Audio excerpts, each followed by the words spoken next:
Okay, now, more ways to break a grip. You don't have to take him down like I did before. You simply can slide out. Always go to the opening of the thumb. You see, you want to switch and you want to go out there. It's very understandable that if you keep your wrist thick, you're not going to get out. You see, you got to slip here, you make it thin, and you slip out. So let's see how this looks. He can grab me any way. He grabs me like this, I can turn, twist, and get out. If he grabs me with the other arm, I twist and grab out. If he grabs me here, I twist over and get out. If he grabs me like this, again, I twist and get out. Now, more important, because he's not grabbing your wrist for no reason. He's probably trying to grab your wrist to get on into action. So you want to follow it up. Break the grip and go for something. He gets your arm, you break the grip, bang, right straight. Or he grabs it again, go out, bang, left straight. Always follow it up. Go to the side. This is not going to work. Slip, pull it out, and counter. Always counter.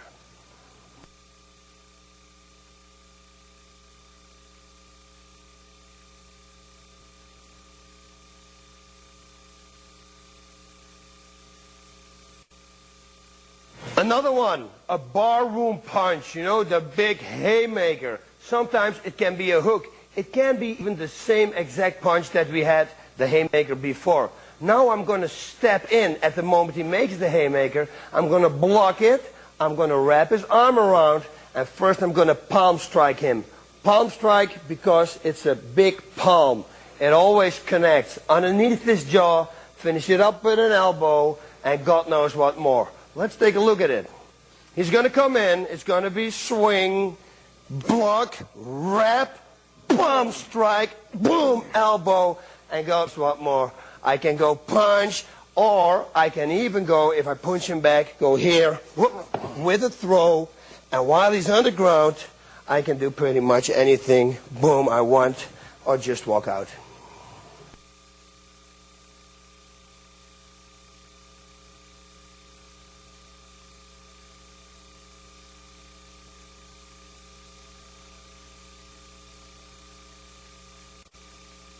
Now, I have a big problem with people doing this to me that will break their finger. I did it in Sweden with the big barroom fight, but also I don't like people to push me, to touch me.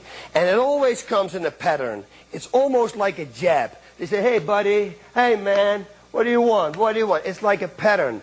If they do that, you can catch up that pattern and you can prepare yourself for a really nice move. So he's busy, he's pushing me. Yeah, what's up, buddy? Whoop, suddenly I grab good control of his wrist, and this I'm pushing up as hard as I can. And now I'm leaning forward, and that is going to give him a lock on his wrist. From here, you see, I have a free knee, full knee strike to the head.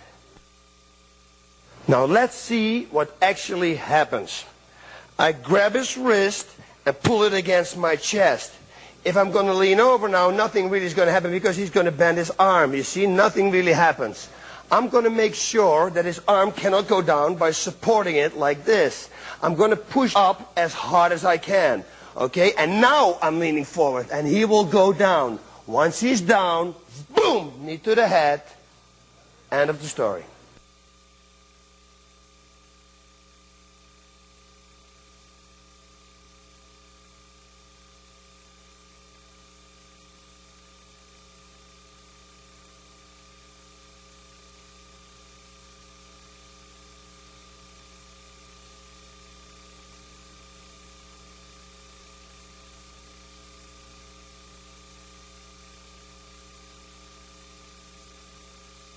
Now, this situation is also a situation what happened to me, and it really works. But you have to follow it up right away with punches and strikes. Very important, because he's not going to sit there forever. You're going to hurt him, you're going to distract him, and right away you can start bouncing around. Okay, he's going to grab you by the shirt. Now watch what I'm doing. I grab his arm and pull it against my chest. Now I hit with my knuckles in here, and this will hurt him because I'm pulling. Ow, bang, bang, bang. And that's the finish. It's going to hurt him. Look, one more time. I'm grabbing his arm. It's full power. I hit his wrist. this is a wrist lock right here. I pull it, ow, bang, bang. Anything you want to do will finish the job.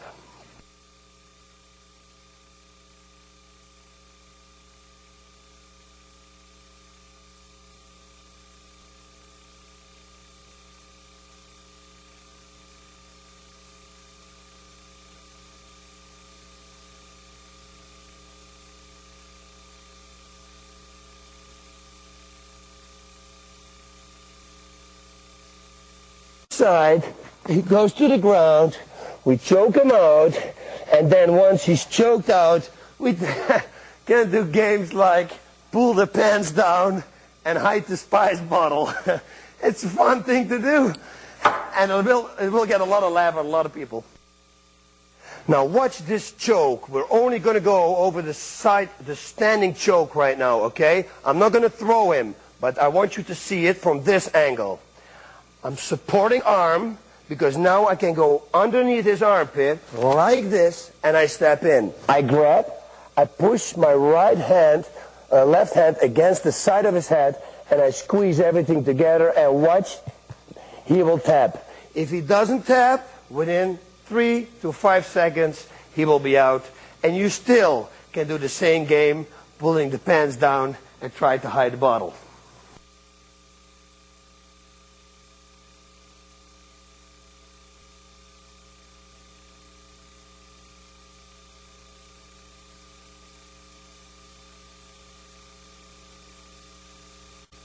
We moved to a place where we have mats because I think it's very important to keep my sparring partner alive. And we're going to do some rolling around. And for myself also, I don't want to have any bruises. It's not only him, it's also protection for myself. We're going to start with somebody's grabbing you from behind. Most of the time he will do that so that somebody else can attack. And we're going to have the same situation as we had in the bar. Just kick the groin, kick him away, and then take care of the person who is holding you. Okay? We had the breaking the arm before, we had the headbutts, the heel into the groin. We had it all. What we didn't do was a rolling knee bar. Now I told you that it's not very smart to go to the ground in a street fight. But if you know that there are no people around and you think you can get away with it, this will be a good thing to do. Okay, so if he grabs you and there is no partner, this is what you're going to do. He grabs me around. Even if his feet are not behind my feet, I'm going to make sure that his foot is going to be between my legs. Now I'm going to roll over. I grab his leg. With the other one, I grab this leg, and I'm going to roll into a knee bar. All right? Here we go. 1, 2, and roll. I keep holding his leg. And now I reposition, I put the heel behind my throat here on the side, I control this heel, and now I bridge, and that is a knee bar.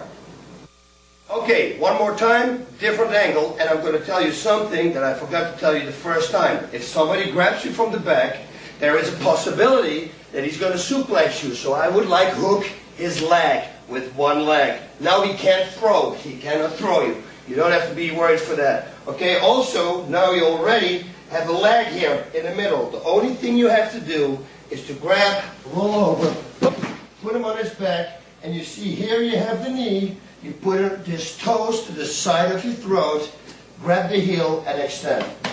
And he taps. A major mistake that a lot of people make is they try to roll and extend like this. I have no place to extend like this. I got to put him on his side, like this, and now I extend. This is very important. See? Now I can go all the way backwards, but then of course I keep holding this leg, and he's going to break his leg.